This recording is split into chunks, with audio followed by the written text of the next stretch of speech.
Terima kasih Anda masih bersama kami di Kompas Petang. Saudara Presiden Joko Widodo menanggapi hasil survei Litbang Kompas soal kepuasan masyarakat terhadap kinerja pemerintah yang sedikit mengalami penurunan.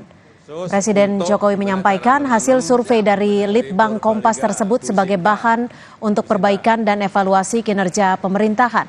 Presiden bilang hal-hal yang kurang perlu diperbaiki.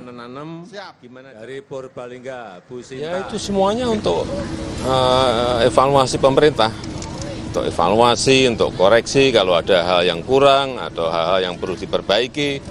Karena apapun data survei itu data lapangan secara umum, sehingga kita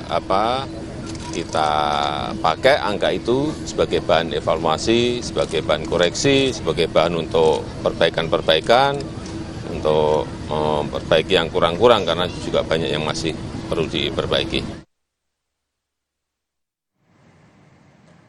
Berdasarkan hasil survei Litbang Kompas periode Desember 2023, tingkat kepuasan publik terhadap kinerja pemerintahan Presiden Jokowi dan Wapres Maruf Amin di angka 73,5%.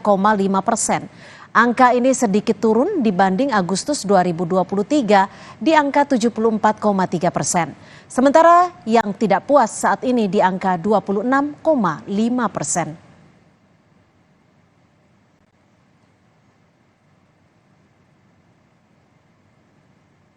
Saudara, untuk ketiga kalinya, selebritas Amar Zoni kembali ditangkap polisi dengan barang bukti sabu dan ganja.